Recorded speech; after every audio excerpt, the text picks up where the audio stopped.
हिमाचल में आई बाढ़ से कम 20 लोगों की मौत। राजधानी शिमला में एक मंदिर के लैंडस्लाइड की चपेट में आने से 9 लोगों की मौत। कई जगहों पर मकान ढहने से लोग मलबे में दबे। अनवारुल हक काकड़ ने ली पाकिस्तान के केयरटेकर पीएम की शपथ। बलूचिस्तान से आने वाले सांसद हैं काकड़। शहबाज शरीफ सरकार का कार्यकाल खत्म होने के बाद काकड़ को बनाया गया केयरटेकर पीएम। ब्राजील के स्टार फुटबॉल खिलाड़ी नेमार जा सकते हैं सऊदी क्लब अल हिलाल। क्लब ने दी उन्हें $10 करोड़ की ऑफर। 31 साल के नेमार फिलहाल फ्रांस के क्लब पेरिस सेंट जर्मेन के खिलाड़ी हैं, लेकिन उनके क्लब ने सऊदी के साथ डील को दे दी है मंजूरी। इनमें से कुछ अहम खबरों की चर्चा आज बीबीसी दुनिया में।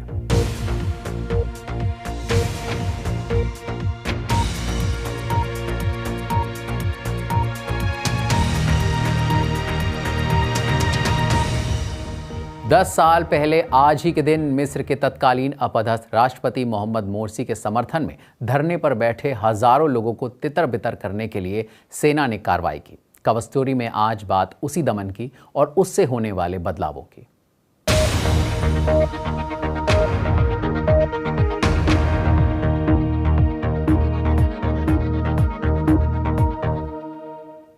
मिस्र में एक दशक पहले जो हुआ उसे मिस्र के इतिहास के स्याह पन्नों में से एक माना जाता है।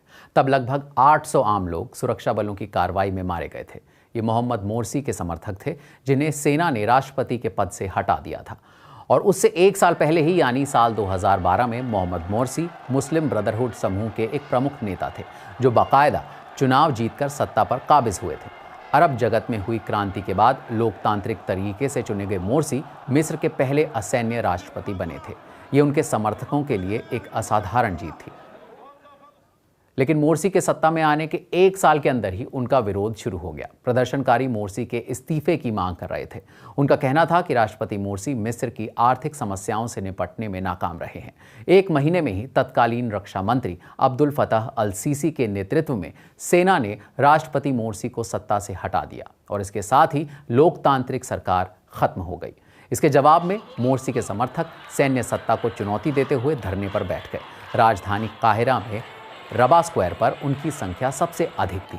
तब अधिकारियों ने यह दावा करते हुए सेना को आगे बढ़ाया कि प्रदर्शनकारी मिस्र की कानून व्यवस्था के लिए गंभीर खतरा बन गए हैं।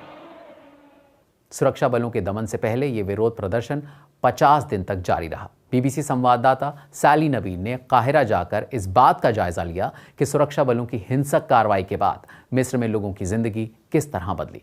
मानवाधिकार संगठन ह्यूमन राइट्स वॉच का आरोप है कि हाल के वर्षों में यह पहला घटनाक्रम था जब एक दिन में इतनी बड़ी संख्या में प्रदर्शनकारी मारे गए। एक दिन जब काहिरा की सड़कें वॉर जोन में बदल गई थीं। 10 साल पहले सुबह सुबह हवा में गोलियों और पुलिस सायरन की आवाज गूंज रही थी।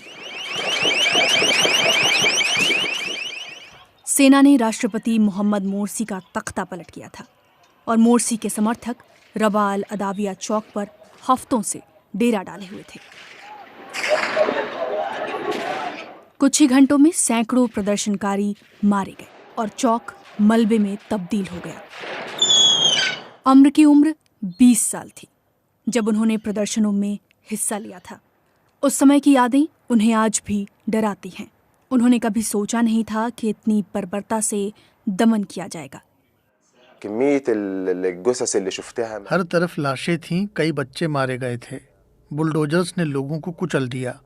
मैंने देखा कि स्नाइपर्स उन लोगों को निशाना बना रहे थे जिन्होंने आत्मसमर्पण के लिए हाथ खड़े कर रखे थे और वापस जा रहे थे। उस दिन मिस्र में मानवता की हत्या की गई थी।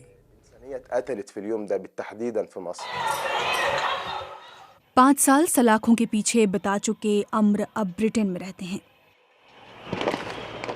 वो मुस्लिम ब्रदरहुड के उन सदस्यों और प्रदर्शनकारियों में से एक थे जिन्हें जेल जाना पड़ा या निर्वासित होना पड़ा। अधिकारियों का दावा था कि धरने पर बैठे लोगों के पास हथियारों का जखीरा था। मुस्लिम ब्रदरहुड ने इस दावे को खारिज किया। उस दिन के बाद मिस्र में जिंदगी हमेशा के लिए बदल गई। सेना का समर्थन प्राप्त राष्ट्रपति अब्दुल फतह अल सीसी का राजनीति पर पूरी तरह नियंत्रण है। 10 साल हो गए हैं, लेकिन कई लोगों के जख्म अभी भी हरे हैं। कई लोगों के लिए इस सदमे से बाहर निकलना अब भी मुश्किल है। वफा अपने बेटे के बच्चों के साथ समय बिता रही हैं। उनका पुलिस अधिकारी बेटा मुस्तफा प्रदर्शनकारियों को खदेड़ने वालों में शामिल था, लेकिन 2 दिन बाद पूरा काहिरा हिंसा की चपेट में था और तब उन्हें गोली मार दी गई। मुस्तफा 3 साल तक कोमा में रहे और वफा ने उनकी देखभाल की। अपने बेटों को खो चुकी माएं मेरे पास अस्पताल में आती थीं और कहती थीं कि उनकी हालत ज्यादा बेहतर है क्योंकि उनके बेटों का जो होना था हो गया। वो मेरे बेटे को जिंदा शहीद कहती थीं। ये स्याह अध्याय अभी खत्म नहीं हुआ है। उस खूनी हिंसा के लिए सुरक्षा बलों में से किसी को जिम्मेदार नहीं ठहराया गया और मिस्र के नागरिकों के बीच मतभेदों की खाई अभी भी गहरी है।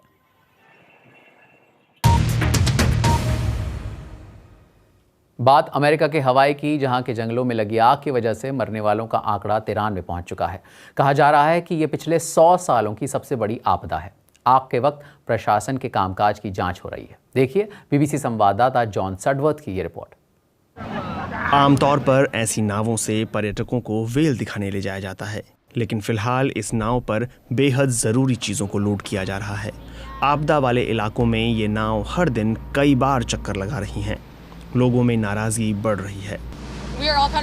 हम सब हैरान हैं कि ओआहू से मदद क्यों नहीं भेजी गई। पर्ल हार्बर से हवाई रास्ते से यहाँ आने में बस 20 मिनट लगते हैं। क्यों इस इलाके को सीमित संख्या में मौजूद पुलिस वालों के सहारे छोड़ दिया गया? उनकी मदद के लिए किसी को क्यों नहीं भेजा गया? 1 घंटे की यात्रा के बाद तटों के पास की तबाही नजर आने लगती है। हमें लाहाइना शहर साफ साफ दिखाई दे रहा है और शहर के ऊपर जंगलों में लगी आग की वजह से काला हुआ हिस्सा नजर आ रहा है और दक्षिण की ओर से बढ़ रहे तूफान की वजह से दबाव पैदा हुआ और तेज हवाएं द्वीप के ऊपरी हिस्से में पहुंच गईं। फिर पहाड़ों से नीचे आते वक्त ये हवाएं और तेज हो गईं और आग को शहर तक ले आईं। उनके पास कोई मौका नहीं था।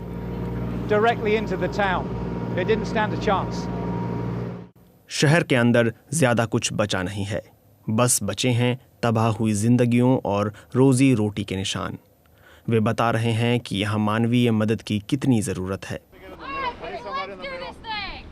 मदद पहुँचते ही कई लोग सहायता में जुट गए। इनमें से कई लोग खुद इस आग की वजह से प्रभावित हैं। मैं खुद अपने 4 साल के बेटे को गोद में लेकर 8 घंटों तक मौत से लड़ता रहा।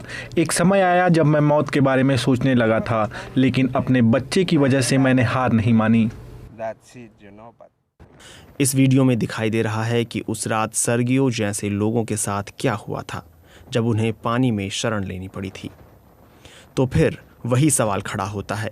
हम हैरान थे कि मदद कहाँ है। हम पुलिस से मदद चाहते थे, हम इंतजार करते रहे। हमें मदद की बहुत ज़रूरत थी। प्रशासन के लिए बड़ी चुनौती है। मीडिया और आम लोगों से इन जगहों को बचाते हुए मानवीय अवशेष ढूंढना भी कम मुश्किल नहीं है।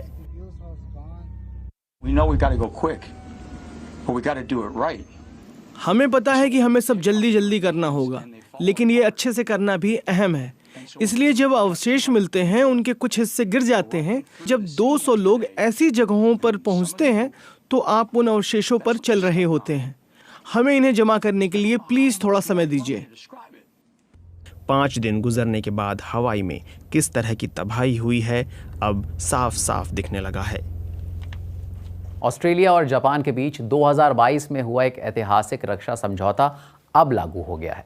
अमेरिका के साथ लंबे समय से चले आ रहे गठबंधन के बाद ये जापान का दूसरा रक्षा समझौता है। समझौते के तहत अब दोनों देशों की डिफेंस फोर्सेस एक दूसरे की जमीन से काम कर सकेंगी। जापानीज F-35 लड़ाकू विमानों को जल्द ही उत्तरी ऑस्ट्रेलिया में तैनात किया जाएगा। दोनों देश संयुक्त सैन्य अभ्यास भी करेंगे। लोवी इंस्टीट्यूट नाम के थिंक टैंक से जुड़े सैम रोख अहवायन इस डील के बारे में और जानकारी दे रहे हैं। We need to temper any expectations that this will have. हमें इसकी कम ही उम्मीद करनी चाहिए कि यह समझौता चीन के बढ़ते खतरों के खिलाफ एक समान विचार वाले देशों के साथ आने की एक संयुक्त कोशिश है। इस तरह के समझौतों में मिसाल के तौर पर क्वाड में पहले ही बहुत निवेश किया जा चुका है। क्वाड में अमेरिका, जापान, ऑस्ट्रेलिया और भारत हैं। लेकिन मेरा ख्याल है कि हमें इस बात को समझना चाहिए कि जिस तरह से भौगोलिक सीमाएं अपना किरदार निभाती हैं, उसी तरह से अर्थव्यवस्था भी अहम भूमिका निभाती है। इन सभी देशों के चीन के साथ आर्थिक संबंध बहुत गहरे हैं। Major economic relationships with China. खबर ब्रिटेन से, जहां रासायनिक हथियारों को लेकर शोध करने वाले ब्रिटेन के एक खुफिया मिलिट्री बेस में वैज्ञानिक अब एक नए और अनजाने खतरे से निपटने की तैयारी कर रहे हैं। ब्रिटेन के पोर्टन डाउन में मौजूद इन लैबोरेटरीज में विशेषज्ञ उस चीज़ के लिए तैयारी कर रहे हैं जिसे डिजीज एक्स कहा जाता है, या यूं कहें महामारी लाने वाला एक नया वायरस। BBC संवाददाता डोमिनिक ह्यूज को यहां जाने का एक्सक्लूसिव मौका मिला। देश के स्वास्थ्य को खतरों से बचाने का बेहद मुश्किल काम। ब्रिटेन के पोर्टन डाउन में मौजूद इस लेबोरेटरी में वैज्ञानिक कोविड जैसे मौजूदा खतरों का विश्लेषण कर रहे हैं और नए खतरों को पहचानने की कोशिश कर रहे हैं। इन लैब्स के अंदर हैं ब्रिटेन की हेल्थ सिक्योरिटी एजेंसी के लिए काम करने वाले 200 से ज़्यादा वैज्ञानिक, जो कई बीमारियों पर काम करने वाली वैक्सीन को टेस्ट करने और बनाने में लगे हैं। हम सभी को सुरक्षित रखने के लिए ये काम बेहद ज़रूरी है। कई मायनों में हमें दुनिया का सबसे मुश्किल काम मिला है, जो है संक्रामक बीमारियों और प्राकृतिक खतरों से लोगों को बचाना। और ये इसलिए मुश्किल है क्योंकि नए संक्रमण फैलने का खतरा, जिसमें कोरोना वायरस भी शामिल है, वो काफी ज्यादा बढ़ गया है। हम इस पर हर पल नजर जमाए रखते हैं, पर साथ ही हम यहाँ उन खतरों को समझने के लिए शोध भी करते हैं। जब भी वो संक्रमण फैलेगा तो हम उसे तेजी और प्रभावी रूप से नियंत्रण कर सकते हैं, ताकि वो कोरोना वायरस की तरह हमारी जिंदगी को ज्यादा प्रभावित न करे। दशकों से पोर्टन डाउन में वैज्ञानिक मेडिकल रिसर्च के साथ साथ रासायनिक और जैविक हथियारों पर भी काम कर रहे हैं, जिसके लिए ये सेंटर जाना जाता है। पर कोरोना काल ने इनके सामने एक नई चुनौती खड़ी कर दी है। कोरोना काल के दौरान ऐसी लेबोरेटरीज ने बेहद महत्वपूर्ण भूमिका निभाई। वो थी ये पता लगाना कि कोरोना वायरस पर वैक्सीन कितनी असरदार है, और ये काम आज तक हो रहा है। पर मौजूदा वैक्सीन नए कोरोना वेरिएंट्स पर कितनी असरदार है, इसको मॉनिटर करने के साथ साथ the new vaccine development and evolution centre उन खतरों पर भी नज़र बनाए हुए है जिनके लिए अभी तक कोई वैक्सीन नहीं है। उनमें से एक है क्राइमेनियन कॉन्गो का बुखार, एक ऐसा वायरस जो कि एक संक्रमित कीट के काटने से होता है और 30% मामलों में ये जानलेवा साबित होता है। साल 2017 में ये अफगानिस्तान में गंभीर रूप में सामने आया और फिर ये बीमारी अफ्रीका, एशिया, मध्य पूर्व और बाल्कन देशों में बड़े पैमाने पर फैल गई। जलवायु में बदलाव और हमारी जिंदगी के तौर तरीकों की बदौलत ऐसे वायरस ब्रिटेन तक पहुंच सकते हैं, पर अगली महामारी एक ऐसे वायरस से हो सकती है जिसे पहचानना अभी बाकी है। विशेषज्ञ उसे डिजीज एक्स कहते हैं। निश्चित तौर से कोरोना वायरस एक बार होने वाली बीमारी नहीं है। ये रोगाणु धीरे धीरे खतरे की सीढ़ी चढ़ रहा है। हमारे पास जलवायु परिवर्तन है, मच्छर हैं, कीट हैं, अलग अलग प्राकृतिक वास है, शहरीकरण है, जिसमें इंसान और जानवर बेहद करीब हैं। तो ये लैब इसलिए बनाई गई ताकि इन सब से आगे निकलकर उस रोगाणु को पहचाना जाए जो कि एक खतरा बन सकता है। जाने और अनजाने खतरे, इन दोनों के लिए हम बेहतर तैयार रहें, ये वैज्ञानिक इसी कोशिश में लगे हैं। पिछले करीब 3 महीनों से मणिपुर सुर्खियों में रहा है। कभी वहाँ से हिंसा की खबरें आती हैं तो कभी संसद के गलियारों में मणिपुर की गूंज सुनाई देती है। स्वतंत्रता दिवस से पहले BBC संवाददाता सिराज अली ने दिल्ली में रह रहे पूर्वोत्तर भारत के कुछ छात्रों से बात की और पूछा कि स्वतंत्रता दिवस के उनके लिए क्या मायने हैं। देखिए उन्होंने क्या कहा।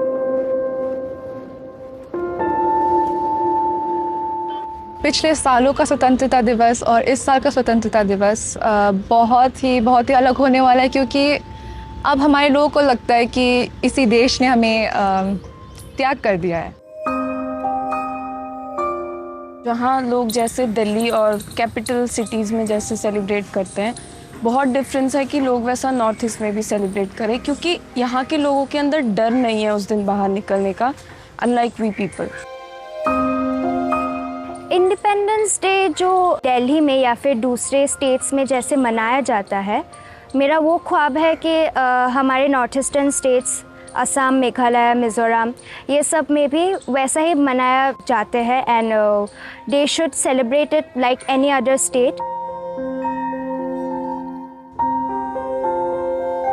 वो जो चीज़ें यहाँ पे बच्चों को सिखाई जाती है, इंडिपेंडेंस डे, आज़ादी का महोत्सव, same efforts are being like वहाँ पे नॉर्थ ईस्ट पे भी डाला जा रहा है, बट कहीं ना कहीं वो बाहर नहीं आ रहा। इट्स काइंड ऑफ अंदर ही अंदर लोगों के अंदर वो दबा हुआ है। Even if people are trying to express it, it's not happening.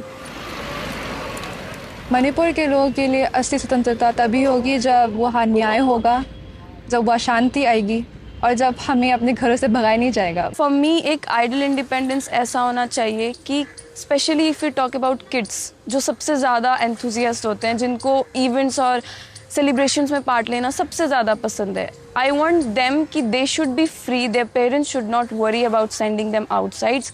उनको बाहर भेजें और वो बच्चे भी फ्लैग्स लेके सेलिब्रेट करें जैसे भी वो करना चाहते हैं।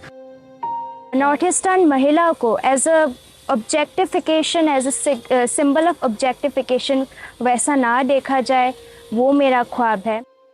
हम लोग को मतलब ऐसा नहीं देखना चाहिए कि we are away from India. No, we are Indians and we are not north eastern, we are Indians. कार्यक्रम से जुड़े किसी भी टॉपिक पर आप मुझे ट्वीट कर सकते हैं। मेरा ट्विटर हैंडल है @bbcvidit। आज के लिए बस इतना ही।